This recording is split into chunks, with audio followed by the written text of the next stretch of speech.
News Tamil கழுகு. செங்கோட்டையன் விஷயத்துல ஜூலை மாசம் வரைக்கும் வெயிட் பண்ண சொல்லி இருக்காரா EPS.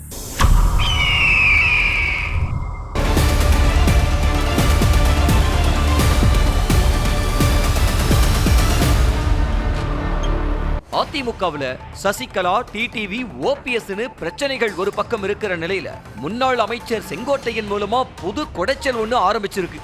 இதை எப்படி சமாளிக்கிறதுன்னு எடப்பாடி பழனிசாமி தரப்பு யோசிச்சு வர்ற நிலையில அவருக்கு நெருக்கமான சில நிர்வாகிகள், அண்ணே பேசாம அவரை கட்சியை விட்டு நீக்கிடுங்க, அதுதான் சரியான பதிலடியா இருக்கும் அப்படின்னு ஐடியா சொல்லியிருக்காங்க. இதை அமைதியா கேட்டுக்கிட்ட எடப்பாடி பழனிசாமி, ஏப்பா அப்படியெல்லாம் அவசரப்பட்டு முடிவெடுக்க வேண்டிய அவசியம் இல்ல, ஜூலை மாசம் மாநிலங்களவை தேர்தல் நடைபெற இருக்கு.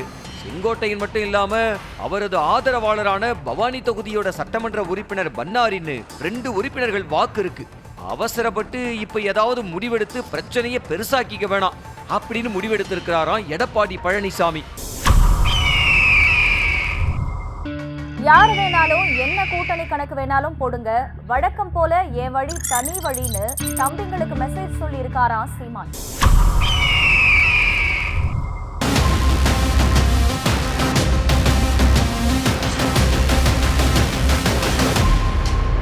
தமிழகத்துல சட்டமன்ற தேர்தல் களம் சூடுபிடிக்க ஆரம்பிச்சிருக்கிற நிலையில யார் கூட கூட்டணி வைக்க போறாங்க அப்படிங்கிற திரைமறைவு விஷயங்கள் அரங்கேறிக்கிட்டு இருக்கு.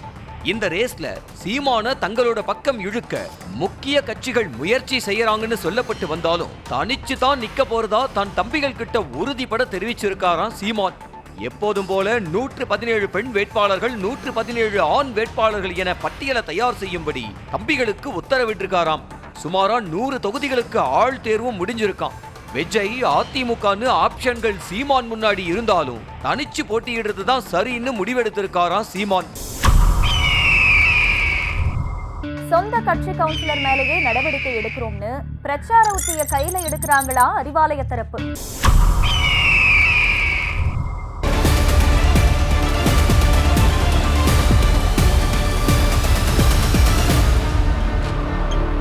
தமிழ்நாட்டுல 3 மாநகராட்சி கவுன்சிலர்கள் ஒரு நகராட்சி தலைவர் மேல விதிகளை மீறியதா சொல்லி பதவி நீக்கம் செஞ்சிருக்காங்க. இன்னும் ஓராண்டுக்கு மேலாக பதவிக்காலம் இருக்கிற நிலையில இந்த நடவடிக்கை எடுக்கப்பட்டிருக்கான். இத்தனை நாளா விதிகளை மீறிட்டு தான் இருந்தாங்க. இப்ப நடவடிக்கைக்கு என்ன காரணம்னு பார்த்தா தேர்தல் கணக்கு தான் இதுக்கு பின்னாடி இருக்கான். தப்பு செஞ்சா திமுக கவுன்சிலராக இருந்தாலும் அவங்க மேல நடவடிக்கை எடுத்திருக்கோம் பாத்தீங்களான்னு சொல்லி வெளியே தேர்தல் கணக்கை எக்ஸிக்யூட் பண்றாங்களாம் அறிவாலய தரப்பு. பதவிக்காலம் இன்னும் கொஞ்ச நாள் இருக்கிறதுனால கவுன்சிலர்கள் மற்றும் நகராட்சி தலைவர்கள் எல்லாம் இவங்க தேர்தல் உத்தியில நாம பலியாகிடுவோமோன்னு கலக்கத்திலேயே இருக்காங்களாம். அவர் நம்மள பேசுறது இல்ல, நாமளும் அவரை பேச வேணான்னு உத்தரவிட்டு இருக்காரா EPS.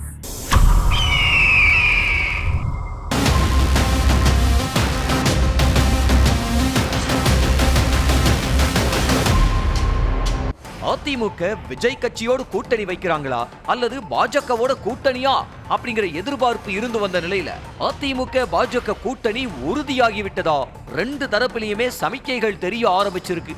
இதுக்கு நடுவுல தாவேக பொதுக்குழுவுல வழக்கம் போல விஜய் அதிமுகவை விமர்சிக்கலனாலும் 2026 தேர்தல்ல தாவேகவுக்கும் திமுகவுக்கும் நடுவுல தான் போட்டின்னு பேசியிருந்தாரு.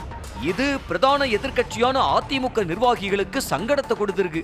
பாஜக அதிமுக கூட்டணி ஒரு பக்கம் இருந்தாலும் விஜய பேக்கப்புக்கு வச்சிக்க EPS விரும்புறதாவும், அதனால விஜய யாரும் விமர்சிக்க வேணாம்னு அதிமுக முக்கிய நிர்வாகிகளை EPS அறிவுறுத்தி இருக்காராம். அதோட அவர் நம்மள நேரடியா விமர்சிக்கிறது இல்ல, அப்புறம் ஏன் அவரை நாம விமர்சிக்கணும் அப்படின்னு கேட்டிருக்காராம்.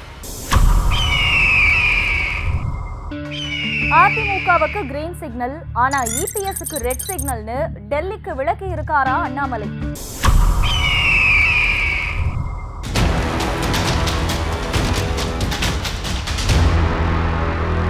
கடந்த வியாழக்கிழமை இரவு உள்துறை அமைச்சர் அமித்ஷாவை அண்ணாமலை 1 மணி நேரம் சந்திச்சு ஆலோசனை நடத்தி இருக்காரு. அதிமுகவோட கூட்டணி வைக்கிறதுல தனக்கு எந்த வருத்தமும் இல்லைன்னு தன்னோட நிலைப்பாட்டை சொல்லியிருக்காரு. ஆனா முதல்வர் வேட்பாளராக எடப்பாடி பழனிசாமியை முன்னிறுத்த கூடாதுங்கிற கருத்தையும் அண்ணாமலை முன் வச்சிருக்காரு.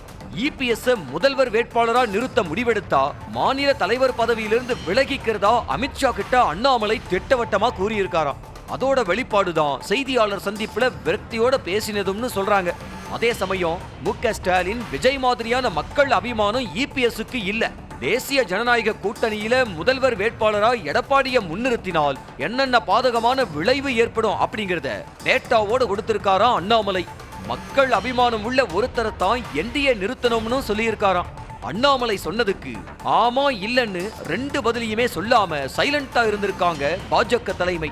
சீக்கிரமே அண்ணாமலையா இபிஎஸ்ங்கிற முடிவு பாஜக தலைமை எடுக்கும்னு சொல்லப்படுது.